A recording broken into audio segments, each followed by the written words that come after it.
We're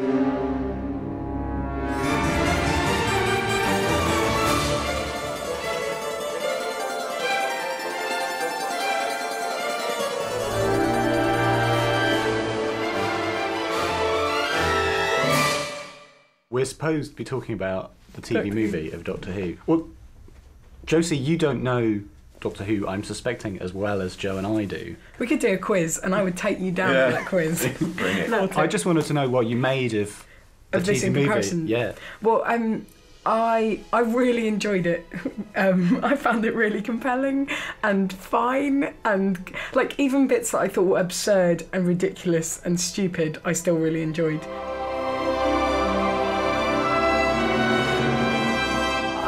I did think it reminded me a bit of the most recent series insofar as the Doctor was a lot more kind of fresh and a little bit flirty, and he wasn't like, I can't think of the male equivalent of the word matronly. Avuncular. Exactly, avuncular. What a beautiful word. He wasn't so avuncular. Like, he wasn't, well, of course that. He was a lot more like, come, quickly, we're going to run over this pile of tyres. I think his Doctor is very much like David Tennant's Doctor, in that he's a young action hero who's out to have fun and is very easily distracted by things. I think that's what I love about both of their Doctors, is that they will be, you know... very bright and very sort of... focused on something, and then suddenly go, oh, you'll look at that over there, and oh, these shoes, and oh, this, you know. I like that sort of... impulsive. Yeah. And that they're not... He's not an old man. You know, actually the kissing at the time seemed a bit shocking, but now when you're so used to the new series, it gives them a different sort of dynamic to what he had in the old series. Like, you know, Seventh Doctor and Ace, Sylvester and Ace was... Yeah. If they're going to get off, Granddad, that would be... So they're much more... wrong. You mean they're much more equal? They're just fun. And Grace is smart as well. Yeah. And she's quite funny. You've got instant character setup of her. Shot of Grace. What is she? She's at the opera and she is crying. It's bang, you know, clever, sensitive, cultured. And then runs through the hospital in her ball gowns and stuff. Like, that's the bit where I thought, oh, I'm going to like it. What more do you want? She's on call. She shouldn't be going to the opera. And then he rings her and she's like, I can't talk, I'm a surgeon, you know, I can't There's this bloke who's just been shot. And the bloke's just like, you are so selfish. Coming out. Why can't you just come to the opera once? What I really like about her is that she could be like Dr. Quinn Medicine Woman, you know, she could be absolutely. really... I will find a cure for cancer and looking into middle distance and parting a lot. Whereas actually, she's a bit mad, especially bits in the flats when she realises the boyfriend's left. He's taking all his stuff. Brian. It's not a kind of, oh, he's taken all his stuff. She's real just like, oh, he's taken all his stuff, as if that sort of thing happens all the time. But he's taken all the furniture. Carries on with Doctor Who's adventure. He's taken all the stuff, but not his shoes. But not his shoes, yeah. It's the bit where they've gone to that research place and the Doctor says about how he's half human on his mother's side, and then he gets the badge off Dr. Bowman and he holds it up and Grace goes, oh, and then the champagne goes by, she goes, oh, and then he takes her away. But it's just like, well, that's very new series, because actually they're just enjoying the adventure and enjoying being with each other, and she just seems to be having the time of her life. It's full of sort of grounded in reality stuff. It's there's not just Grace, but there's also her boss who's trying to cover up the fact that they've made a mistake. Yeah. And there's her comedy nurse. And there's the comedy nurse. It's Brian. And oh, Bruce. But it's all, you know, the big master... chubby guy. The big. Oh yeah. The big Pete. chubby guy. Oh, I love that guy. I also like the fact that the first joke he did doesn't play properly. His first joke is like, "What are you going as?" Wild Bill Hiccup. Right, cool. Who's that? Who's that? The way he does it is so cute and nervy. Somebody's going to that party as Tom Baker, bizarrely.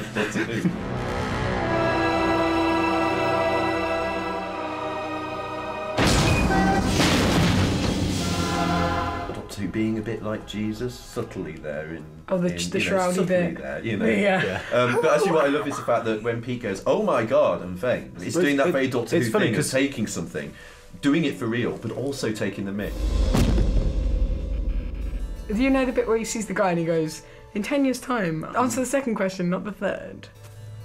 I love things like that. But also, it's the fact that he's got to graduate in poetry before he can save the human race, or whatever it was. And it's much more of a complicated web of causation and... But I love actually what I love about that, so it's very Doctor Who.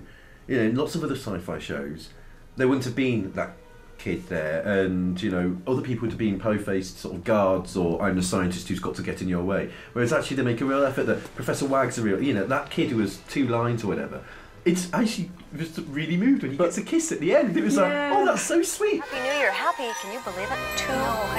I just love the fact that they're just sitting there. Like, can you believe it's Hermione? No, I can't. And there's a newsreader just like her in the new series, and I like to think the three of them go out and have adventures. I remembered it as this, you know, we've made this dark and moody movie and stuff, and yet the sort of plot of it is these two Time Lords from Gallifrey who are having their last battle. Yeah. Well, A, it's not that dark, so it's really playful. Even the Master is funny. He likes me to call him Doctor. You know, Freud had a name for that. Transference. There's bits where, you know, he's I think flirting is probably the word with Chang Li. No way. Yes way. And even when he's killing his wife, it's quite, you know, he's making a gag out of it. What I did not appreciate was slight inconsistencies with regards to the Master, right? Firstly, he starts off and he's playing it like he's in Terminator 2, and then by the end, once he puts on his big robe, he's all like the camp king. I always dress for the occasion. And secondly, the initial premise of his relationship with Chang Li is, yeah, do what I say and you won't die. And he's like, oh, okay. And then he's like, all right, do what I say and you'll have some money. Then by the end, he's like, you lied to me. You know, that's Stockholm Syndrome at best. Like, you promised me. The Master should be a sort of should be the opposite of the Doctor. He should be a proper character, and they did it in the new series when John Sim played him. Because he and the Doctor do parallel, you could argue that as the Master gets more unhinged, the Doctor is getting more hinged and coming together. I felt really sad that Chang Li, that guy, I would have so enjoyed seeing him as a goodie and having a bit more stuff. Goodie, like how old am I, 7 years old? But I would have enjoyed, I felt like he was a really fun guy and a funny actor, and a really lovable actor as well. A bit like Ace in the old series. They tried to push it, but were pushing it too far, which is why bits were cut from it, you know, when his mates disappear when they get shot, because you don't want to see, people shouldn't be hailed down in bullets in Doctor Who, but it's the fact that after they've shot that guy who's in the car, and then Chang Li goes, give me 5, which I'm sure is what a lot of, you know, street gangs do when they shot someone. Yeah, let's go and get a Pepsi. Yay. And then they walk down that alleyway where that other gang are hiding behind the bins. Just with a lid on top. Clang! And you can see them all hiding. Don't get the giggles. But then, in the bit with the TARDIS, they're waiting for the TARDIS to come down, and they're all just about to shoot him, and then they go, just not like, bang, what's that? Just, oh, hang on, he better check as well. Yeah. Just, I know he's about to die, but better just see. Yeah. It's not really an opening episode because it kind of assumes that the Doctor and the Master have had this thing, and kind of assumes that you have some idea who they are, and that huge room is inside the police box. And there's because there's a great bit of Chang Li going in for the first time, but you go, by that point we already know. If the episode had begun with the guy cutting the fish and then Chang Li running through the street, and that's where you begin, so you don't know what's inside the TARDIS when it arrives, and you don't know what's going to come out of it. That maybe would have worked better as an introduction to Doctor Who and stuff. And then you get better than the introduction they did have. There's a lot of bits to bolt together. Yeah. Like it really does feel like they've, which they obviously have, had to transplant something completely into a world that's completely not of it, and then just deal with that. The thing about the TV movie that gets me is that they do that pan across the 900-year diary and all that nonsense in the TARDIS, and that's not what Doctor Who is. What Doctor Who is, it's the moments like when the Doctor remembers he's not got his key to the TARDIS. It's in a cubbyhole above the P. It's not Star Trek, it's not taking it seriously. They're saying, oh, how silly, isn't it? It's this time-travelling police box, and we leave a spare key above, on the outside, They try and lay in all this mythology, and we know what we're doing. We've done our research. Look, we've got the seal of Rassilon, and we've got pictures of Rassilon, and we've got the diary, and we've got jelly babies, and we've got Britishness, and we've got a picture of Buckingham Palace behind the TARDIS for no reason whatsoever, and all this kind of stuff. The bit that I absolutely love is right at the end, and they're in that beautiful TARDIS set, and then it doesn't work, and he has to thump it. It's where he forgets that it should be like old style Doctor Who, and he goes, you know what, we've got the money, let's have a motorbike chase. Yeah, let's have a big let's have people ambulance. coming down buildings and big ambulances, and let's block off a home But- motorway. but also- and it's when it suddenly goes, actually, it feels much more like Doctor Who. But because it's also doing a modern it's- version it's- of what the old series would have done, Yeah. which is the old series was lots of people running up and down corridors because they couldn't afford to do motorbike chases. But it's also doing that thing of going, let's make it big and stuff, but also spin it so that when they're when the Doctor and Grace are climbing down the outside of the building and the fire alarm's going on, there's a bloke with headphones on doing the hoovering in the foreground, and just going, Yeah. Oh, the people running. Did you see the little group of people running? And they're all quite chubby and they're all wearing full-on sweatsuits just behind the window. And you're like, yeah, I appreciate it. Also, there's some really interesting things in terms of structure and how it's edited, where you get the Doctor dying and the Master dying at the same time, and then you get everybody waking up at the same time. Yeah, there were loads of parallels like that with her going through the stuff. Yes, when Chang-Li's going through the stuff. Yeah. And a bag full of other items that suggest This different is- things. Like this is a pomegranate. Where did I get it? I love that moment of Chang-Li going through the bag and the music, and it's just the way the camera moves and that, and it's just actually, yeah, this feels like modern The television. direction is really good. I just love that ending bit where the world is going to have, and they just have the people counting down at the party, ironically counting down to the end of the world, and the newsreader saying that's all the time we have and stuff. I just found all that, I love all stuff like that. That's when it's at its best, and that's when it actually bizarrely becomes most like the new series.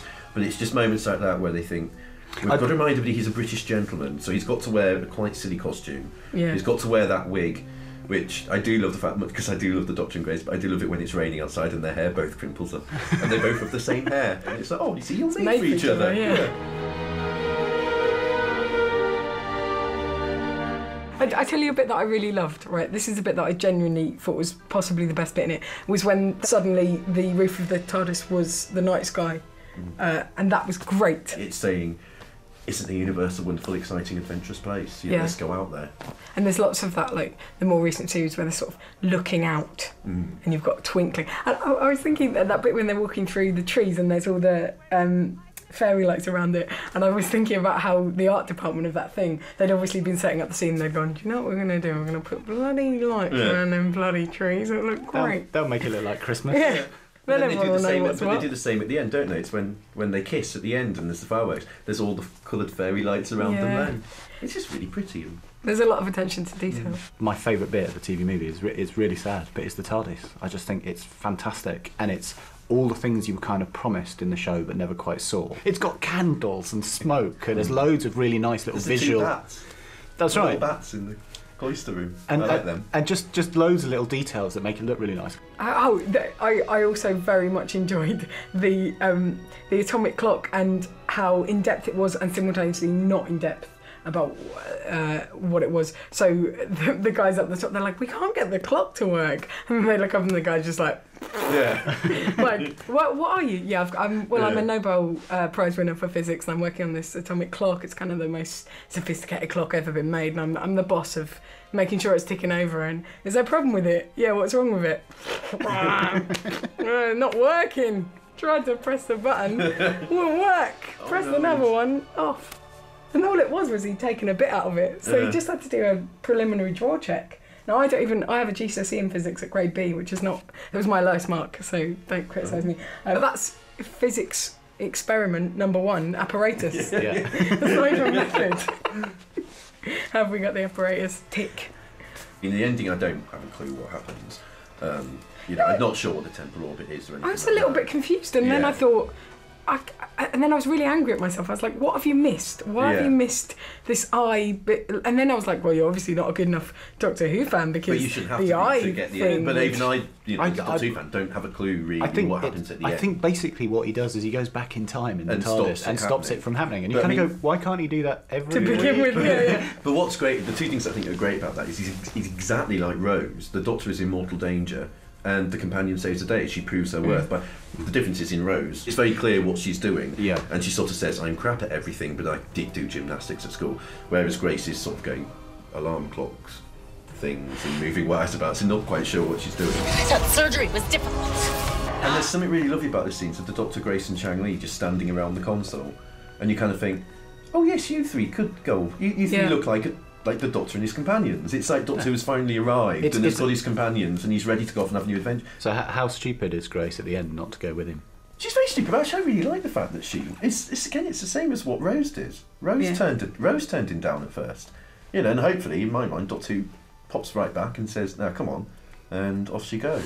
I think that last scene's really lovely. She's just like, I know who I am. That's good. That's better. I just think she's learnt to enjoy life a bit more, and she's not got a job, she's not got a boyfriend, so God knows what she's going to do. So next. basically, she'll be on the streets. She's ruined. Actually. Yeah. I'm fine. I'll just he's going to come back to see her, and she'll be there on the streets begging, drinking booze out of a bag. I'm happier. I'm happy now. Life. What would a series have been like? It would have been awesome. It would have been him and her and Chang Li, and they would have had a But great again, I time. think that's another mistake it makes, is at the end, Doctor Who's happily sitting down with a cup of tea in the TARDIS, and you go, no, don't be doing that. You want to be up and about, dancing around the console, going and finishing on a cliffhanger. Yeah, next exactly. week, what's coming up next week? You know, rather than, well, I'm British, so I sit and drink tea and read the Time Machine. If they'd made a TV series from the pilot, they could have gone in any direction. They don't. It's actually quite odd to see a pilot that you're going, what would the TV show could be anything. By the end of that, you don't know what he would do next or how he would. You don't know if he would meet those people again at all, or where he would go, or how they would do it, or which is a shame. I mean, it's badly thought out. It's why these things get turned down. I'll tell you that. No, I'm joking. Sorry. And even now, I'm like, this is a series that has been denied. That I could have seen these three people's cool adventures. I'm not sure what my boyfriend hated so much. I don't know why, but he genuinely was like, I can't be watching this. I'm leaving the room. Bang, bang, walk off. But it was also a little bit because we sort of had an altercation earlier about other things, so it was tied in. But then isn't all fiction, you know? He was blaming Doctor Who for your troubles. So he was a bit like Brian to your Grace. He was exactly, and I was like, dude, I'm on call. I can't. And he was like, just for once.